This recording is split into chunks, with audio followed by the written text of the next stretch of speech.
And as I see other people entering, I will try my best to allow them in. I did put a waiting room on our session today, but we're going to get started just to be mindful of you guys' time. So if you are here, then this is our afternoon session during our big PD day. Hope you guys are enjoying it so far. I thought the morning sessions were wonderful. This session is going to be focused on PBIS for non-direct staff. So what does that mean? We're going to talk a lot about what PBIS is today, positive behavior interventions and supports. And I know that you guys are going to come with a variety of experiences, right? Some of you might have been included in some of the direct staff PBIS trainings. Some of you may have watched our PBIS videos on and Beyond Pay. If you have not seen them, I would suggest watching them. You should all have links to them in your pay. Not, I'm going to share with you the direct link to the YouTube page for all of those as well. Even though you don't work directly with the children in our programs, you do come in contact with them. So it's important to know how to engage and interact with them, as well as how to support their families. And we're talking a lot about how to support each other, which is all included in PBIS as well. So please feel free. The chat is open. I'm just going to shout a little hello in there to everyone. I will try my best to also monitor this. We're a smaller group. That should be fine to, if you want to put something in the chat box as a question or a comment, as I review stuff today, just please feel free to do that. You can also unmute yourselves. That's an option as well. We have some more people in the waiting room, so I'm going to let them in. But we are going to get started. So I have the pleasure of knowing most of all of you, but I wanted to give you a little bit more of information about my background, my role here at Easterseals. So my background is in education and teaching. I've been a special education teacher for almost 20 years. So I still maintain my certifications, even though I'm not technically teaching anymore. And I've taught in a variety of settings, from emotional support to autistic support classrooms, learning support classrooms. And I found my love of the little ones in early intervention, where I spent a lot of my teaching career. I kind of took a turn from teaching into the world of behavior analysis by starting to provide therapies to young children with autism in their homes. So I did that for quite some time. And then I also went back to school to become a board certified behavior analyst so that I could consult with therapists and teachers to help them and to implement effective evidence-based strategies for young children with challenging behavior. I have been with Easterseals a little over 5 years. So it's my 5-year anniversary this year. My first year coming in, I was a behavior specialist.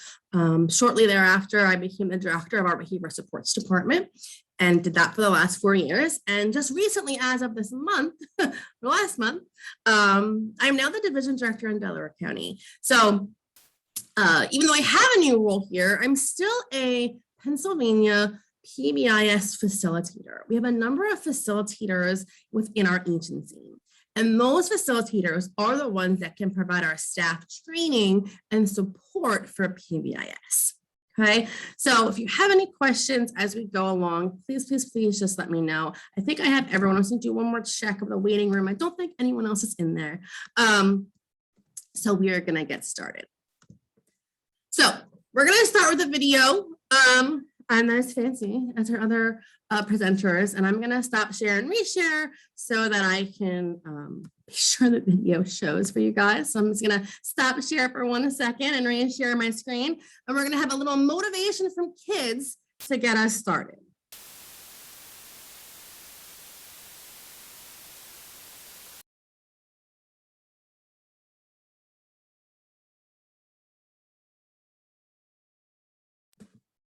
Give me 1 second while I pull that up for you guys.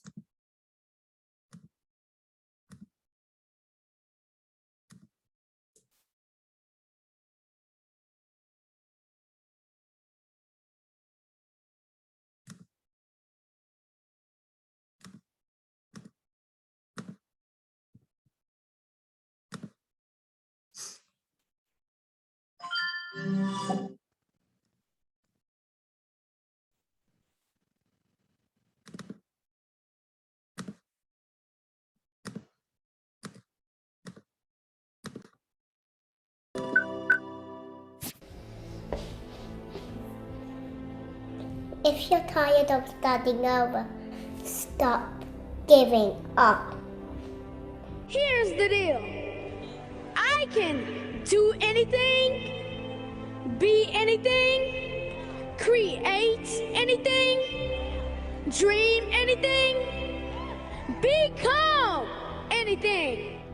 My dad always says, you are what you do, not what you say. Well, you grown-ups say you love us, but I challenge you, please, make your actions reflect your words. If you believe in yourself, you will know how to ride a bike. If you don't, you just keep practicing. I like my pajamas. I like my stuff. I like my room. I like my whole house. My whole house is great. I can do anything good. Yeah. I can do anything. I just want everything to be good as possible. Nothing else. You better not give up on us.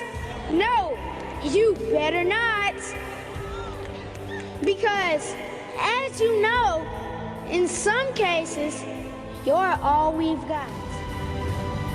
And if I can be nice, I think all of us can be nice too. This is your turn. Now go out there and take it. All right. Hope those kids gave you a little motivation, a little smile on your face. This morning was a little heavy with our content. It's really important, but it's also important to focus on the positive. So that's what we're going to do for the next hour or so. I'm going to pause this video. So I'm going to reshare our presentation. Okay. So here is our agenda. We're going to do some introductions and icebreakers. We're going to do a little self-reflection. We're going to talk about what is PBIS. We're going to talk about relationships and environments, the two big components of PBIS, and how does that relate to your job specifically at Easterseals. And then we're going to do some final thoughts and a checkout activity. So real quick, I want to see, we have 21 people on the call. So I would love to have time for everyone to unmute and say who they are and what they do. And I don't think we have time for that. But what I would love to do, if you could take a moment and before you do this, take a moment and go into the chat, put your name, okay? And maybe just put your name, your role at Easterseals. And if you want to share anything else about yourself, go ahead and do that. So type it in the chat right now. Make sure it says to everyone so everybody can see just your name, your role at Easterseals, and anything else you want to share with us. If you don't want to share anything else, then you don't have to. Just put in your name and your role so we kind of all know, because we do have individuals from across the agency. So I know a lot of you are corporate, but we have a lot of other admin from other divisions. So if you could just put that in your chat. Thank you, thank you, thank you. So while you guys are doing that, I appreciate it. Please take a minute to look at the chat and see who is here, right? I'll shout some people out. You're not going to be able to see the screen because I made it real big. I'm going to shout some people out. I'm going to read these quickly. So we have Melanie O'Brien, our Director of Communications. We have Linda Gray, who is a secretary, and we have Miss Natasha LeBron, who's a special events coordinator through development. We have Joe Plush, he's a benefits HRIS coordinator. We have Miss Joanne, who is our recruitment specialist. We have Jody, who is our admin assistant from Monco. We have Jean Joyce, also from Monco, but at Easterseals only for almost 21 years. That's amazing, Jeannie. We have Shaquana from the Early Intervention Center, admin assistant over there. We have Miss Eileen, who is my lovely admin assistant here at Delco. We have Rebecca Ross, HR director and mom of a 10-year-old. We have Beth Lepore, Bucks admin. We have Janine, who is a wonderful admin assistant over in Philadelphia. Oh, sorry, Jody. Jody is now eval team secretary. That's your official title. We have Miss Nancy Johnson, who is an EI secretary. We have Miss Liz Meckes, our director of development, mom to little DJ, 17 months old. Stephanie Taylor, our other admin support over at Delco, who I love.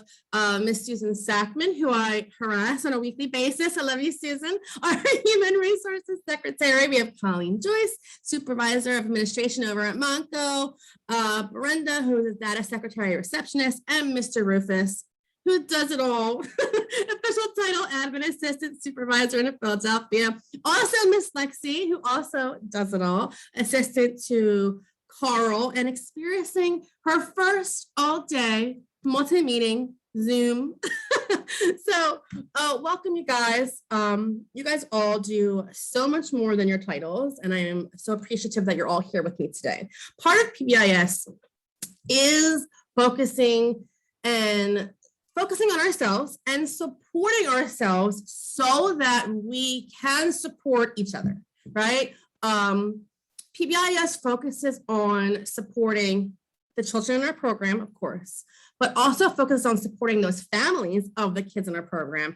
And it focuses on staff supporting each other, okay? So in order to be able to do that, we need to be able to support ourselves. So a lot of the training I've been doing over the past almost 2 years now has been really focusing on self-care. So piggybacking a lot on what we talked about this morning. So we're going to do a little self-reflection as an extension of our icebreaker activity. So I want you guys to, yes, I'm going to tell you to get out your phones if you have one. So if you're on your phone right now, you might have a hard time doing this, but you might be able to multitask. So I want you to go, I'm going to do it with you. Go to menti.com. You can literally just pull up a web browser. I'm pulling up my Google, okay, and type in menti.com, okay? And I'm going to show you what it should look like once you get there. My phone would work with me, menti.com. It should ask you for a code. My phone is not cooperating. Well, that's not good. I want to show you what it looks like. Menti.com. Here we go. Okay, so it should look like this. It'll say, please enter the code. So I'm going to stop sharing. I'm going to share with you my screen, which is going to be our Mentimeter code.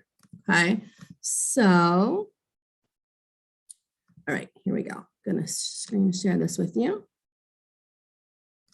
Okay, so the code is at the top, and I will read it out loud. The code is 16255296. Once you submit that code, the question on the screen is going to appear on your phone, okay? And then answer the question. There are 3 blanks where you can enter what you like best about your job, okay? All your jobs are different, and they just have so many components to them. So what do you like best about your job? So as you enter your words on your phone, it's going to show up on the screen. So I'm going to write a couple myself. Some are going to come up here.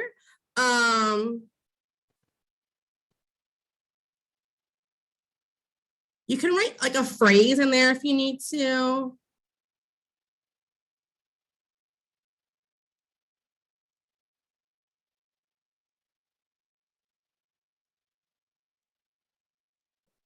Okay, so as you can see, when some of the words look bigger, so when people put the same response, the words get a little bit bigger. Oh, I'm going to admit someone's just coming in.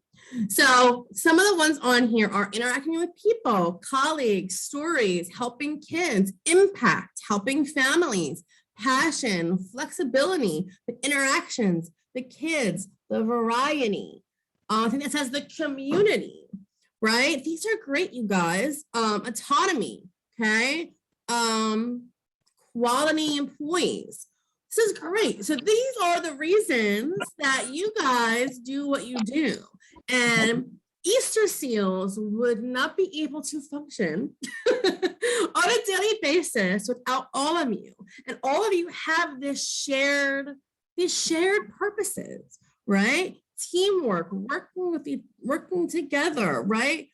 Sharing, seeing the children progress, right? So even though you may not be hands-on in the classroom with the kids, does not mean that you don't impact these kids, right? Because all the stuff that you do, all the things you like best about your job are the things that keep us going, right? And if you guys weren't so organized and autonomous and flexible, right? Like the cogs wouldn't spin in classrooms. So I love doing these little word puzzles because you can really see, how similar we are, even though you guys come from different divisions, different programs, right? Different departments. Our mission is the same, right? And the word up there is mission. So I hope you guys all had a chance to do that. I will save this and I will make sure this gets out to you guys. What I'll actually do is I sent you the link to the slide. I'll actually update the slideshow. Hopefully the link doesn't change. And I will add this. You guys can keep it. I think it's important to think about these positive qualities of our jobs because we know that some days are better than others, right? It's not all sunshine and rainbows, right? So it's really important to be able to focus on the positive and be able to focus on the mission about why we're doing what we're doing, right? So I'm gonna re-share the PowerPoint, but thank you guys for participating. We're gonna do a little bit of a self-reflection. Like I said, you probably didn't expect this in PBIS training, but PBIS is also about you and supporting you guys. And this year has been rough. So we're gonna do a self-reflection. So how are you doing? You know, I shared this with staff. I think you guys are all closer in my age, that some people don't know who this is. Do you guys know what this picture is from, what show it's from? You can unmute or put it in the chat. I think someone said it. Friends. Yes. It is, Liz. It is possible. It made me feel so. I'm like, how do you not know Joey? Like, I look at this slide and I'm like, how you doing? Right? You hear his voice in your head. So let's do a little reflection. How are you guys doing? Okay. Everyone's in their own kind of space right now. Some of you are still working from home. Some of you are in the building. So how are we doing? Right? We're going to do 3 steps. All right. To do a quick. So how are you feeling? Now, some of you that have some experience with PBIS know that recognizing and expressing your feelings is something that we work in some of the higher tiers in PBIS. Now, we're not going to talk about that too much today, but I want you guys to do this because this is really important. How are you feeling? Okay. So there's a little feelings chart down here. So where are you at? Are you like in this blue zone where you're like holding that Olympic torch, like I am awesome? Or are you like a bomb about to explode? So just, you don't have to like put anything in the chat. Look at this chart and I want you to kind of do a self-assessment. So how are you feeling, right? Are you like awesome? Are you like close to being like totally burnout? Are you kind of like doing what you have to do, right? I feel like some days I'm like, you see that guy like at the red with like the yellow caution sign? I feel like I hover there a lot, right? Where I'm like, I'm all right. I'm doing what I have to do. And then some days, like, some days, like this weekend was good. See that little guy doing a little stretch? I did yoga this weekend. And for those of you that know me and have been in any of my trainings, like I love yoga, talk about it a lot. And haven't done it in a while. So I did it this weekend and I felt awesome. So I think I range, right? I think all of us do. But it's really important to be able to recognize your own feelings of being stressed and overwhelmed.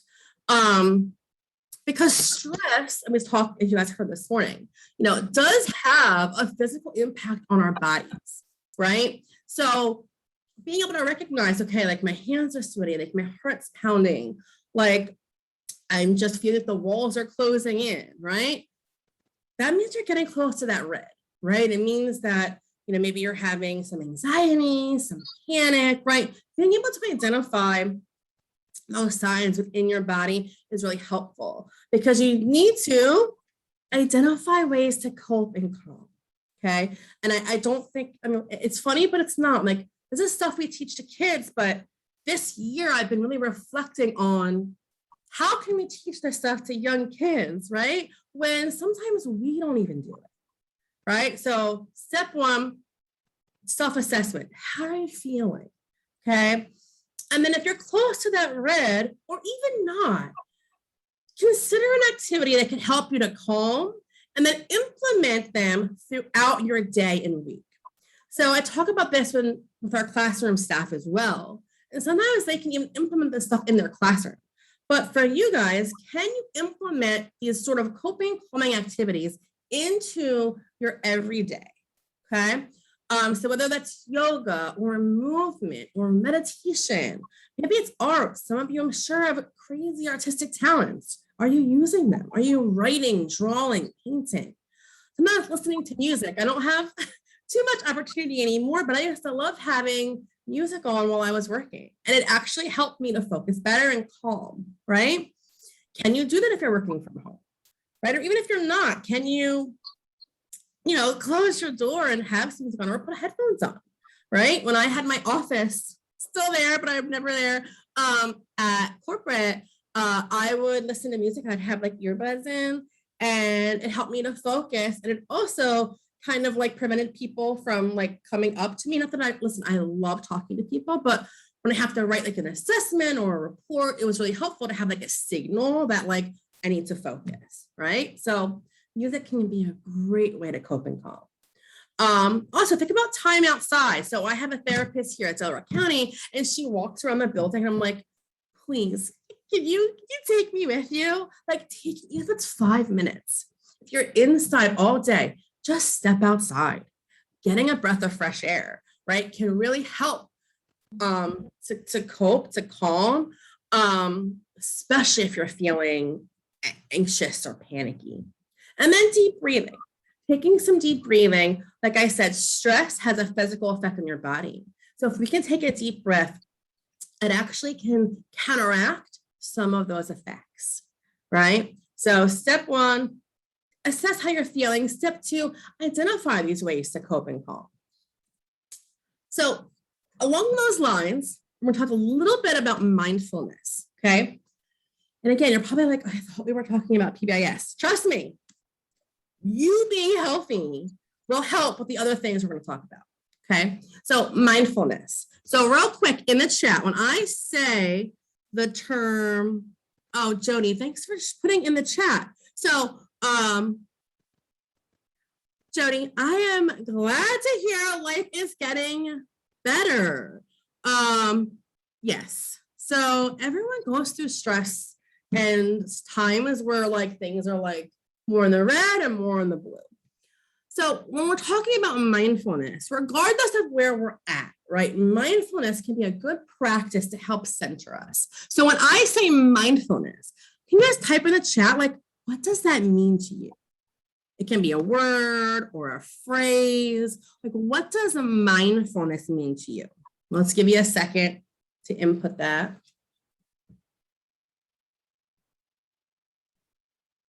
This is not a beer, by the way. Someone saw me drinking this the other day and thought it was a beer. It is not. It is a fancy orange, organic Italian beverage. Just wanted to say that.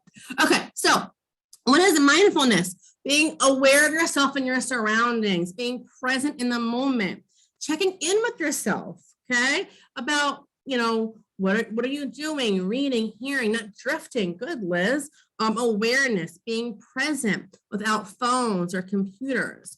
These are all really good, you guys, right? And I think that it has parts of all of this, right? Like it's being able to focus on what you're doing. Good, Brenda, being aware, being present. And when I was creating this content last year, I was like, research, Google research, like the definition of mindfulness. And I found this picture. Be here now. And I'm like, wow, that's what it is, right? It's being present, like you said. And I think Liz said, it's like not having that constant script running in your head, right? About all the things you have to do, whether it's stuff at home, whether it's work, things that are due, whether it's just like personal things, right? It's being able to focus on this is what I'm doing.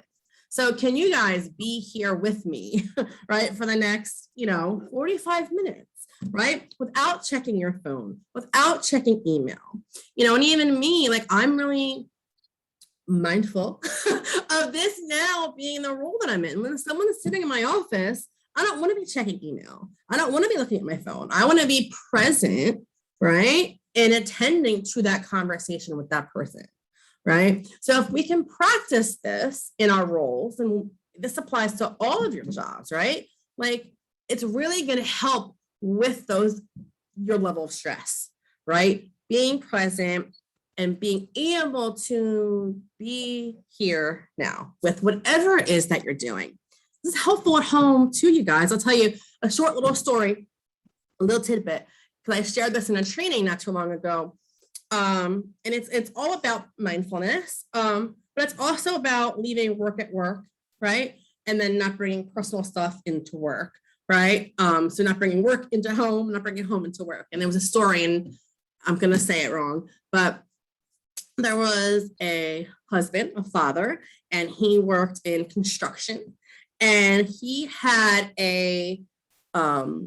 it was a tree outside his house. It had like a little like stub on it. And every day before he walked in his house, he would like hang up his hat and his jacket, his construction hat. And if he had a jacket, he would hang it, his whatever they wear, vests, outside. And then he would walk in his house. And like his neighbor was like, asked him, like, why do you do that? And he is like, it was symbolic to him of like work. I'm not bringing my work into the house, right? It was work is here, work is done for the day. I'm now going to be present for my family.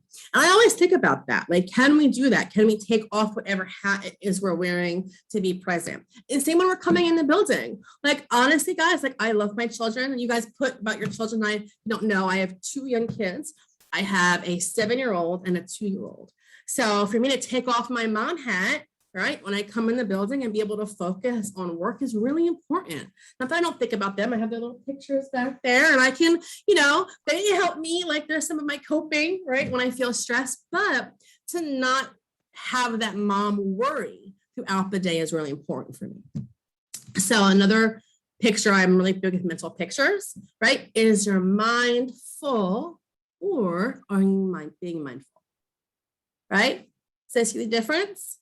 Okay, so try to find things, right, that help, like we said, whether it's going outside, exercising, listening to music, right? Find what you need to help you to get to that mindful place. Because if we're not using healthy coping and calming techniques, we're not going to be able to really be as mindful as we would like to be, right? So hope that helps a little bit, you guys. Step 3, okay, so we talked about identifying our feelings, expressing our feelings, identifying things that help us to cope and calm, and then ask for help, okay? Identify who's your team, right? It can be your supervisor, your coworkers, right? It can be HR, right? Be comfortable asking for help from your team when needed. Okay, it's really important to say like, I'm feeling overwhelmed, or I need help with this, or to say like, I don't think I can fit this in. Not that you want to not do the work that you're expected to do, but if you have so much on your plate and you can't effectively do it, ask for help, right? Share that information before it becomes too much, before it pushes you into that red, right? And I put in here, take breaks, and I put like mask breaks.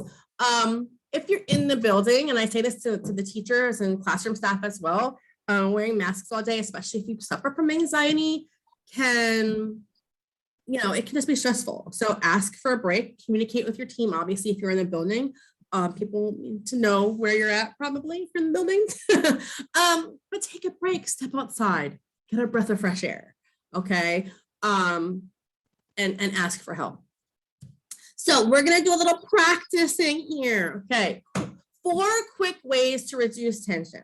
Okay, 4 quick ways. So if you feel more comfortable turning your cameras off, you can do that. But we're going to practice these things together. Okay, because these are things you can do at your desk that can help you to calm, to de-stress. Someone got me, where did I put it? Someone got me these little self-care sticky notes. And one things I have is taking deep breaths, right? So first I'm gonna smile. I remember to smile, but also taking deep breaths and being able to breathe out the day is so important. We're gonna practice. We'll just do 1 deep breath. So if you want to close your eyes or look down, you can just breathe in your nose, big breath, and out your mouth. And if you can get in a habit of doing 3 of these in a row, I can feel my body relax. Okay. Also, if you're having trouble sleeping, deep breathing can really help as well. And you can slow the breathing in and breathing out, slow it down, extend it. And that can help with falling asleep. All right, we can also do some shoulder rolls. Okay. So again, you can do this from your desk. We hold a lot of tension in our shoulders. Okay, so you can just literally sit at your desk, just roll your shoulders back, do 5 to the back, 5 to the front.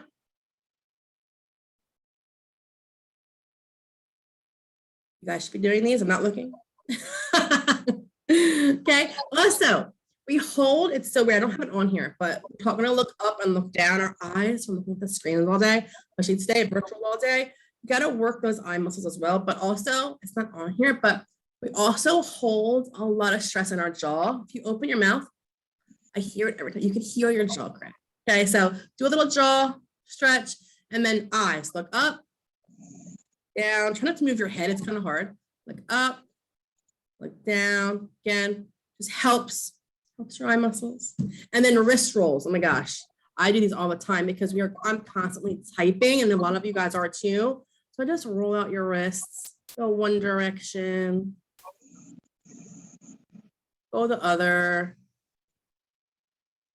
Okay, so really good, just like stretch your fingers out, shake them out. Okay, quick ways to reduce tension. Like what, did that take like a minute to go through those?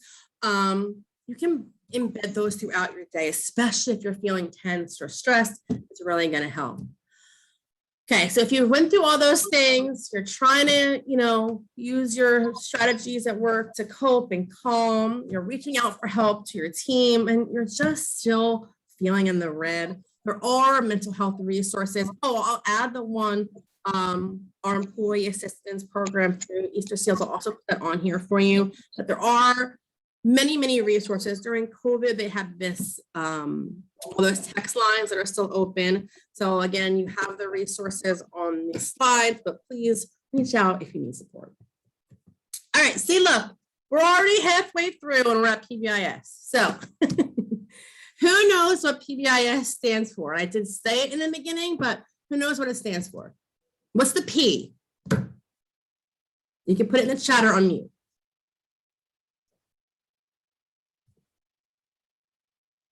Let's see. Chat said positive. What's the B? Behavior. Behavior. What's the I? Let's see. Implement.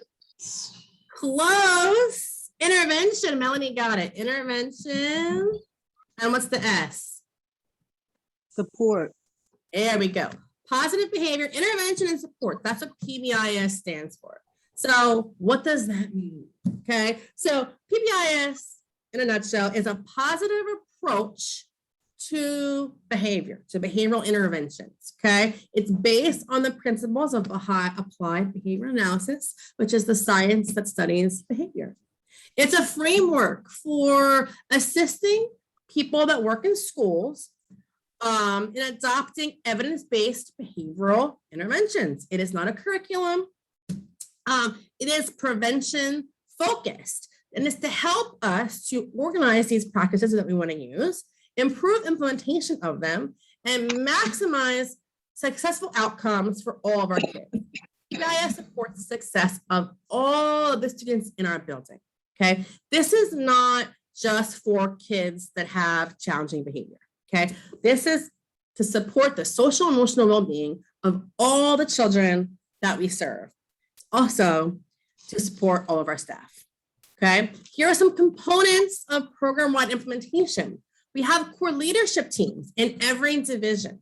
If you have interest in being part of those teams, reach out to me or your building's behavior specialist. They can guide you in the right direction, or your division directors, okay? We have coaching teams that help the teachers to implement this in our buildings. We also have program-wide expectations in every division. We'll talk about those in a little bit. PBIS also helps with family engagement in each of our divisions. We're going to talk about what pyramid model practice implementation looks like. And also it helps to accompany some individual behavior support needs at our tier 3. And I'll talk to you about just briefly what that means.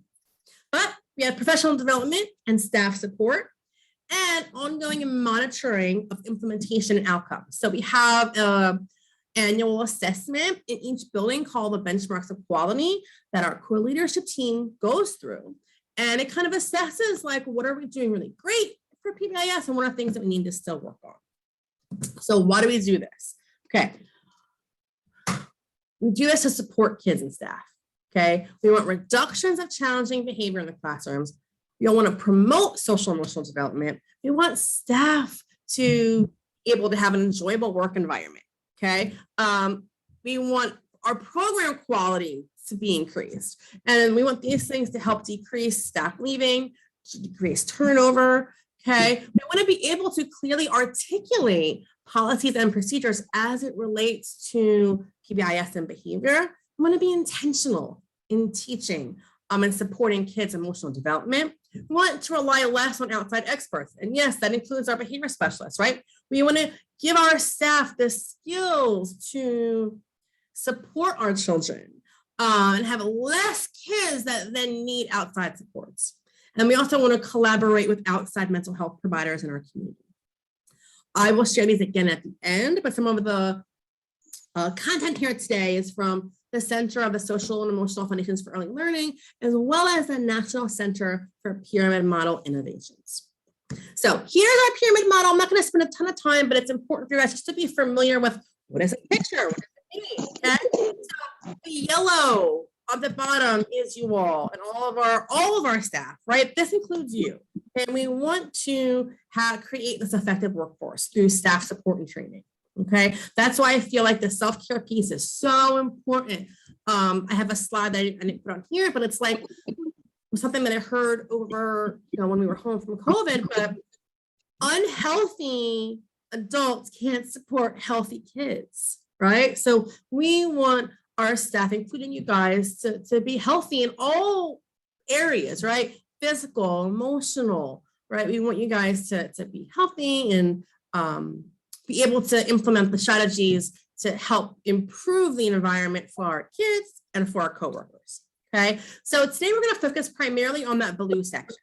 These are universal supports that we use for everyone in our programs. When we talk about relationships, okay, that's the next step up. We're gonna focus on that a lot today, right? We're talking about relationships between staff and kids, obviously, but also between staff, right, between coworkers, and also between staff and families, okay? As we go up the pyramid, we also look at environments. So we're gonna talk just a little bit about environments and how PBIS is applied in the classrooms. And then as you go up the pyramid, it gets more specific for less children. So our tier 2 secondary prevention would be for kids that we use all these strategies for, and they're still displaying some challenges in the classroom. You might want to do some social skills instruction, some small group support for them in those areas. If we do that, they're still displaying challenges, then we might go into that individualized assessment process for challenging behavior. So we might do a functional behavior assessment or create a behavior plan for the children that get to that tier 3, okay? But just to give you guys a little information about the pyramid, don't get too overwhelmed by that. I want you guys to focus today on those relationships and okay, so relationships. I also love quotes, so I have them in here a lot. But this quote says, put the relationship first and then figure out how to fit everything else around it. Okay. Relationships are the foundation for everything that we do. So I want you to take a moment and I want you to, sorry, I saw a chat come up. I want you to think about a relationship that you would describe as nurturing with someone in your life. Okay. So what were the qualities of that relationship or that person? So I'm going to share mine. So when I think of a nurturing relationship, I think of my grandma. So my grandma hasn't passed away over 10 years now. But she was a person that was very supportive in my life. I remember in my 20s, when I saw my grandma, I would still like go and sit on her lap, right? Like I'm not like a total touchy-feely person, but with my grandma, I would just hop in her lap and give her a big hug, right? So she made me feel safe, right? She listened to me and she kind of told me how it was, right? Like I could share things with her and all of her advice wasn't like positive, right? But she would tell me how it was. If she thought I messed up, she would say that, right? But I felt safe sharing things with her. So that's my nurturing relationship. So does anyone want to share? So think about it for a second.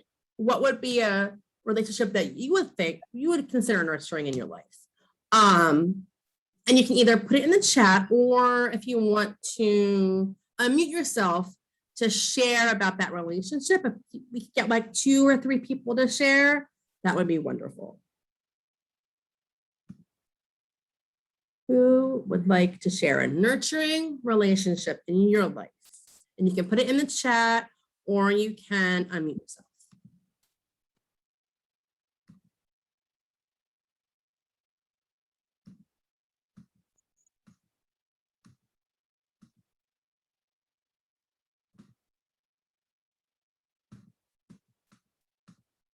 You didn't know you have to be sharing today, huh? Think about it. It could be a parent, it could be a sibling, it could be a coworker or a friend, right? We have to think about how would we define a nurturing relationship. So Melanie put mom friends, yeah, right? So that could be someone that understands your circumstance, right? Someone that's kind of been through the same things that you've been through. That, that's definitely a nurturing relationship.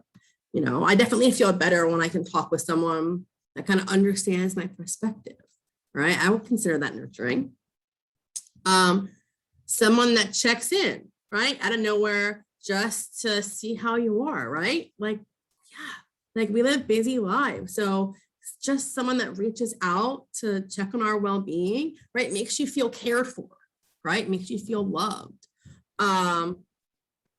Lexi said her dad was very caring, supporting, and loving.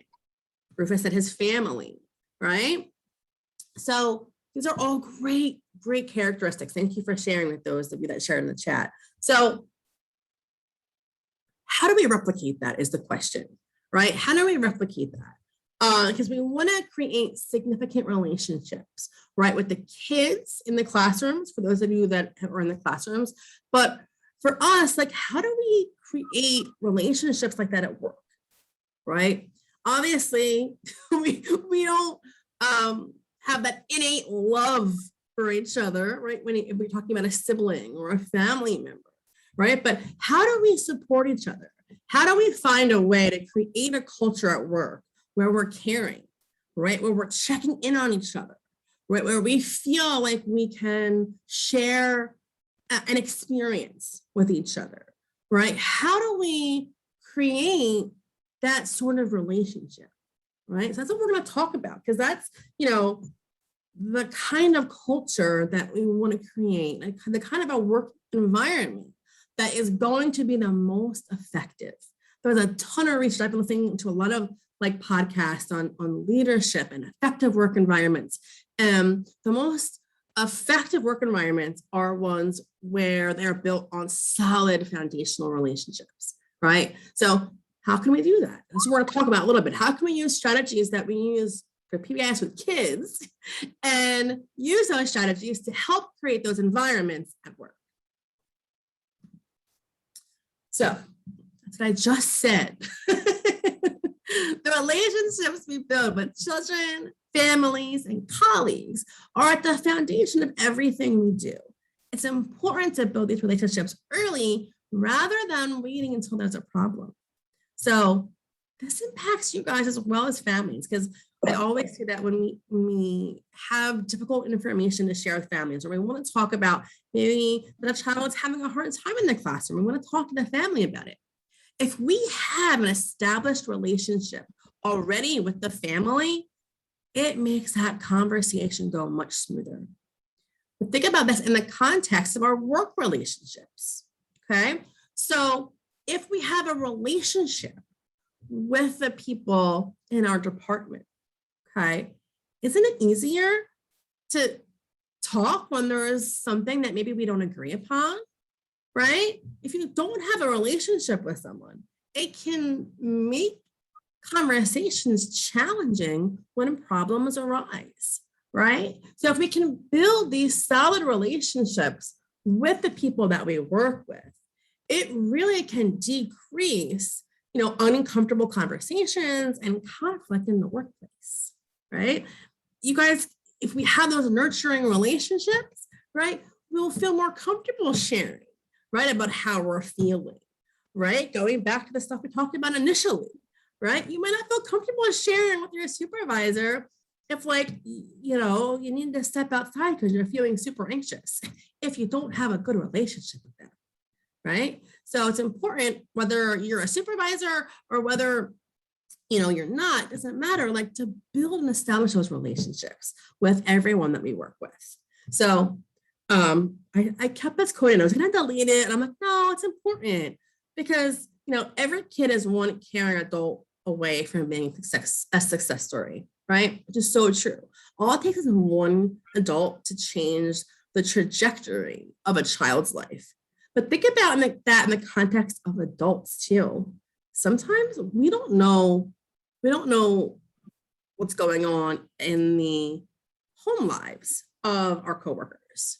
Okay, you asking about their day or giving them some positive feedback could mean a whole heck of a lot, right? So, it's don't take for granted, one nice comment, right? It could really change someone's mood or day or even have a bigger impact, okay?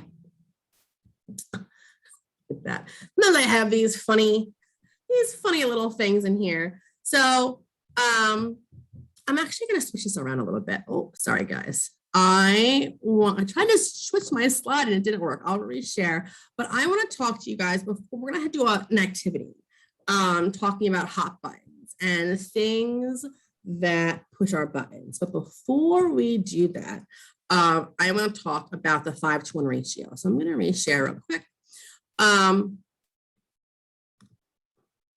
Let's go back. Okay. So if you have some background in PBIS, or if you've watched my PBIS videos, which, by the way, I'm 7 months pregnant in those videos. I'll be forever pregnant in the world of Easterseals PBIS, which I think is hilarious. But anyway, I want to talk about the 5-to-1 ratio because we're talking about building relationships, okay? And it's so important. This is a way to build relationships with each other. So the 5-to-1 ratio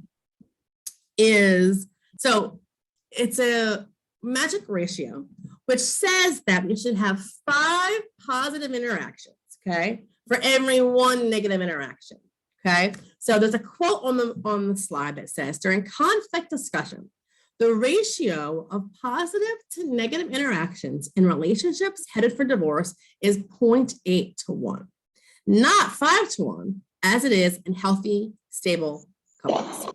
So this was John Gottman. If you guys have any background or know about relationships, relationship like research and marriage. So Dr. John Gottman is really big in research on marriages. And he did studies where he would calculate, right, the interactions that married people have with each other and code them as either positive or negative, right? So he found that the magic ratio, right, was 5-to-1. So he could predict, right, 5 years out, based on this ratio, if couples were headed for divorce. So the couples headed for divorce were 0.8 to 1, which meant that they had more negative interactions than positive. Okay. The stable, happy couples had more of a 5 to 1 ratio. So 5 positive for every 1 negative. So that's where our 5 to 1 ratio came from. And we train this in the classrooms. And we train it for our staff to have those interactions with the kids, just positive interactions throughout the day. And we frame it with a piggy bank analogy, because it's easier to think about filling a bank than to think about, oh, like, you know, I had, you know, let's say a child has 5 challenging behaviors and you have to redirect them. That's 25 positive interactions. That can seem like really daunting, but I reframe this using a piggy bank analogy. So that's why I have our piggy bank up there. So think about everybody having a piggy bank, okay? So we can talk about it in relation to us, in relation to our kids, okay? So throughout the day, we want to fill our banks with positive interactions, right? There are deposits, right? So for our kids, we want, you know, them to come in the classroom and say, oh, good morning, Bobby, good to see you. That's a drop in the bucket. If you guys are at your desks, right, and they see the kids walking by, oh, good morning, friends, you're waving to them, that's a deposit, right? A smile, deposit, a compliment, right? Oh, I love your shoes. Are they Paw Patrol? Deposit, right? So we want to constantly be filling our kids' banks throughout the day, so that when we have to correct or redirect them, their bank is not empty, right? So we want to use that same analogy, that same 5 to 1 ratio with each other, okay? So, and for ourselves, because as adults, I feel like, you know, some of our self-care is up to us, right? So I'm going to get my hair done this week. That is definitely filling my bank, right? I did yoga last weekend, right? Filling my bank. Okay, I got myself a treat from Panera this morning because I knew it was going to be a long day. That filled my bank. Okay, so doing the things you like to do are going to fill your bank, right? They're your positive interactions. It fills you up.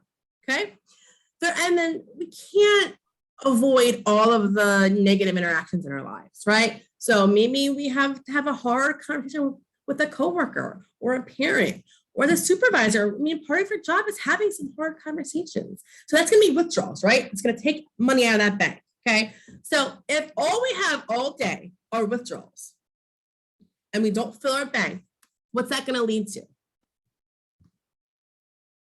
What do you guys think? Negative. Yeah, burnout, overwhelm, stress, anxiety, right? If that bank is empty, it is no bueno, right? For us or for the kids, right? So we need to fill the kids' bank, yes, but we need to fill our own banks and fill our coworkers' banks, okay? So making an effort to, yeah, you guys put it all in there, right? Put it all in the chat. That's what it's going to lead to. So if we can make an effort to tell someone thank you, right? To smile at someone, right? To just be specific and be like, you know what? You know, that was really helpful when you sent that email for me yesterday, or something simple like, you know what? Thank you for refilling the paper in the copy machine, right? Like calling out the things that we're doing positive that is helpful is just be so powerful and so impactful. And even complimenting people.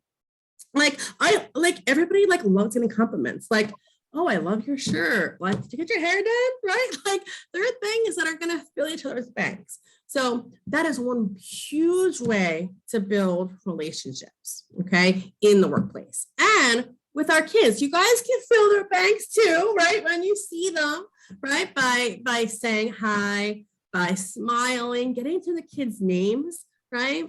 Being able to address a kid by their name can be really impactful.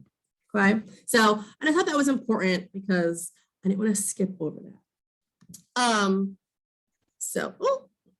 We did that.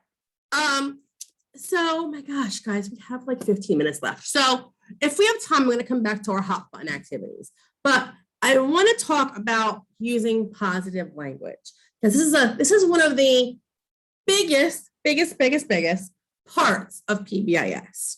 Okay, we want to avoid phrases that include like no or no thank you.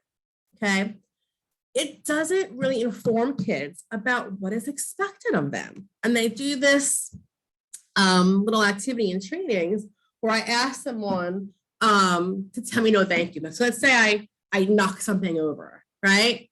And Jody says, oh, Danielle, no thank you. And I say, you're welcome, right? No thank you ends with thank you. So it's a very confusing concept for kids. So we want to try to avoid the no's and no thank yous, okay? I have stop on here. We don't want to say stop all the time, but I think the command of stop and go are very important to tell young kids. But in your interactions, while they may be limited with the kids in our program, we want to try to use positive language, okay? So we want to tell kids what to do instead, okay? And this is also funny. Everything, all these strategies, like I told you in the beginning, are rooted in evidence-based practices, okay? So we should also be using this when we're talking with each other, right? If you're a supervisor giving expectations to someone, tell them what you want them to do, not what they shouldn't be doing, right? Does that make sense? So for our kids, instead of saying no running, you might say, oh, use your walking feet in the hallway. Instead of saying stop yelling, you say, oh, use your inside voice. Instead of no hitting, we can say hold hands or keep your hands down. Instead of stop crying, we might say, oh, have a quiet voice, or you might say, tell me what's wrong. And instead of no, thank you, or don't do that, you might say, oh, we're going to stay together as a group. Okay. So you guys see how we can switch our language to help tell kids what the expectation is. Okay. So when you have some interactions with kids, it's important that you are also familiar with this concept of using positive language. Okay. All right. So we're going to talk a little bit about environment, and I'm going to be very mindful of our time because I want to make sure that we are able to end in enough time that you guys can ask some questions as well. So good old Ben Franklin. An ounce of prevention is worth a pound of cure. So we always talk about in PBIS trying to predict and prevent instances of challenging behavior. So a lot of it is on prevention, okay? How do we set up our classroom environments that will lead to successful outcomes for our kids, okay? So when we talk about these environments, these high quality supportive environments, we want to encourage engagement, we want a universal design for learning, and we want to make accommodations and provide support ongoing, okay? We're not going to get into all of this because it's not totally applicable to what you're doing, but I want you to know what the expectations are in the classrooms, okay? That we look for environmental cues. We will look for schedules and routines, structured transitions, and engagement within activities and rules and expectations. So here's a quick example, okay? What is this environment telling the children to do? What would you guys say? If you saw this classroom, what do you think the kids might do in this classroom? You can put it in the chat or you can unmute.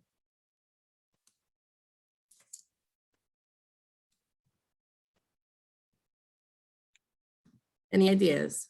What do you think this open space here is?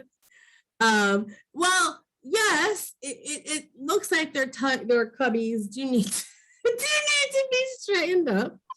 But when we see this open space, oh yeah, Jody got it. See, Jody's been in the classroom. So Jody's your inside person. So yes, when there's open spaces in the classroom, it gives the okay to run. That looks like I can just envision kids running in circles in that classroom. I can also envision them just pulling stuff out of those cubbies, right? Yes, Eileen said it. Pull stuff down. I can just see them, right? So a lot of the times we have cubbies outside the classroom and we try to limit these wide open spaces. Okay. Wrestle.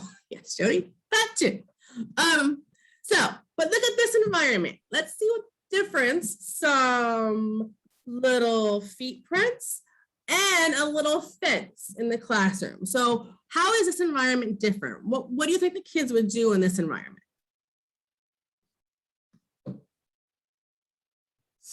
As opposed to the other one? Do you think this is giving them better signals? Yes, Liz says, showing the kids what to do, right? And where to go. Joanne said a more structured learning environment, right? So saying, this is where we line up. This is where we, have circle. Here's our computer time, right? So part of the environment, yes, giving them structure, Jeannie. And Eileen saying, showing them how to line up, right? Visual cues in the classroom and setting up the environment by separating those spaces, give kids signals about what is the expected behavior, okay? So I just want you guys to know about why these tools are used in the classroom. I also love they have a stop sign on the door. We use it a lot, right? We don't want kids entering or exiting on their own. Using the stop signs on the doors can be very effective to teach the children that command, right? And Jody said it's harder to run around. Yeah, it gives them more structure and gives them the ability to play quieter in smaller groups. Absolutely. So here are some other examples of environmental cues, spots where to stand. You might see these pictures on the bins in the classroom, right? To help the children to know what they can ask for and also to help with cleanup so they know where things go, okay? You might see environmental little picture schedules for hand washing or choices for greetings. It's also really important, you guys, because I know that's one thing you guys might want to say hi to kids, and we're not going to have a kiss. It's a very interesting greeting choice. I've shown this slide and I've never been like, oh, a kiss is pretty inappropriate. And that's for a parent, right? Maybe a parent can request a kiss. But if you want to say hi to a kid, they might not be able to say hi back to you, right? So, I mean, you could have a little pictures on your desk and say, oh, you want a high five or a fist pump, right? You can offer them a choice of a greeting, because I know you guys love to say hello, and sometimes they're not going to have that vocal to say back to you, or even just a wave, right? A smile and a wave. Some kids might be more likely to imitate your motor, the wave, than to be able to echo your voice to say hello. So I wanted to share about this as well, because I know sometimes there are things that you see in program, you're like, what in the world is that? So this is one of those things. This is called a behavior matrix, and every division has one, okay? At the top here, you're gonna see 3 B statements, okay? So it's be safe, be a good friend, and be engaged, okay? So those are the program-wide expectations. This is actually the YAFE program's behavior matrix, okay? So every county, Monco, Bucks, Delco have their own. You don't have a copy of this, so you don't see them, then just ask your behavior specialist or your division director for your behavior matrix. It's really important for you guys to know this, because you want to know those expectations, which are kind of like the overarching values of the center. But you also, if you see down this first column, these are all the common areas, okay? And you guys are in a lot of those common areas, right? And then under each expectation is some common language or rules for those areas, okay? So this is the language that we want staff to use consistently with the kids. If we can use one consistent statement for something, it's gonna make it easier for the child to learn what that expectation is. Like an example here, under be safe in hallways is use your walking feet, okay? So if everybody says, oh, use our walking feet in the hallway, and then we show them, right, model what that walking feet means, and then also reinforce, right? We also have to fill their bucket and tell them, fill their bank and say, oh, I love how you're using your walking feet in the hallway, right? that positive feedback using the expectation. If we can do those three things, set the expectation, model the expectation, and then reinforce it, that's how we teach these rules to the kids. So if you can be a part of that by using this language, or if you see them doing it and say, oh, guys, I love how you're using your walking feet in the hallway. Wonderful job. That's going to add to that common language and that cohesive learning environment, right? So if you have never seen this behavior matrix in your building, I suggest grabbing them. If you want to email me, I can send them to you. I'm also going to share at the end, I have the link to our shared drive, which you guys all should have access to. We have a PBIS shared resource file, but also has all of the matrices on there. So it's another spot you can find them, okay? But I wanted to make sure to go over that because I think this is really important that we know. I also want to tell you a little bit about why do we use visuals. So I showed you some visual cues for the classroom. We also use visuals for our rules. You've probably seen something similar to this in the hallways, right? This probably looks familiar to you. So we use a lot of visual supports in the classrooms. And the reason we use them is because kids with autism and other developmental disabilities have a hard time sometimes processing auditory information, meaning they don't always understand the direction. So by showing them a visual, let's say walking feet, it's like, oh, we're gonna use our walking feet in the hallway, right? They're gonna make that association between, oh, she said walking feet, she showed me this picture of walking feet, and then she showed me what I'm actually doing, right? They can make more sense of what does that actually mean, okay? Again, it's that universal design for learning. We wanna give them the ability to learn in whatever mode is easiest for them. A visual, the auditory cue, the modeling in real life, okay? So that's why we use so many visuals, okay? We can also cue one student without disrupting the whole group, okay? And visual prompts are easier to fade out than verbal. If we're giving kids verbal directions all day, they can become what we call prompt dependent on those directions. And also using visual supports makes it less about the person giving a demand and more about what the expectation is, right? So they're less likely to argue or be non-compliant if you use a visual rather than just give them a verb.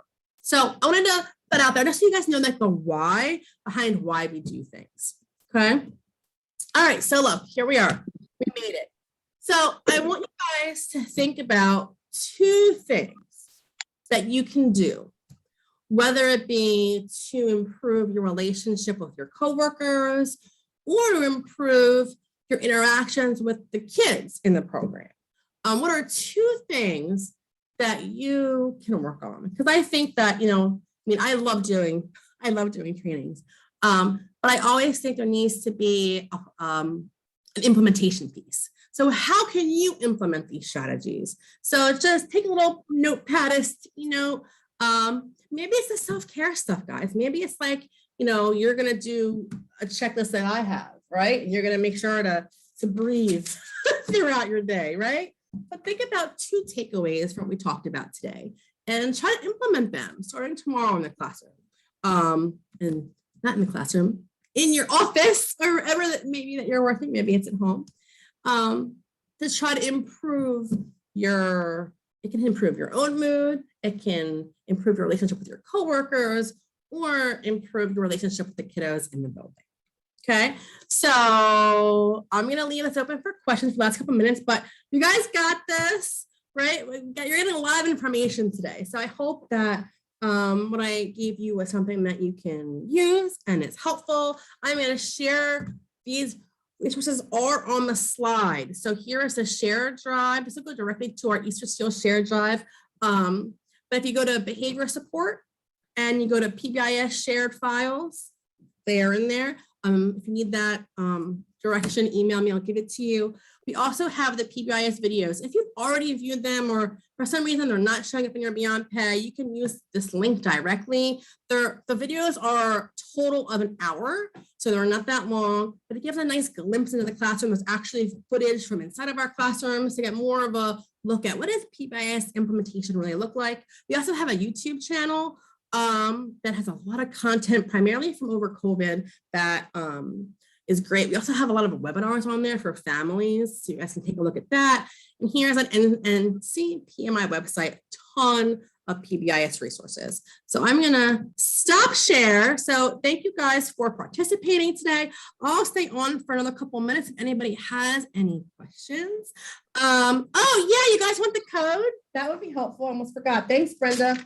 The code for today is 588DFM. I'm gonna put it in the chat, everybody. 588DFM. There you go. I am also gonna send out the link again, because sometimes those links start hiding on you, to the form if you need it. Oh, please don't start scanning my computer. So, all right. I'm gonna get this link for the form. So make sure, also a reminder, if you do need any sort of Act 48 credits, make sure you put your name. If you don't need the Act 48, you can submit the form anonymously. But there you go, code 588-828-DFM, and the link is in the chat.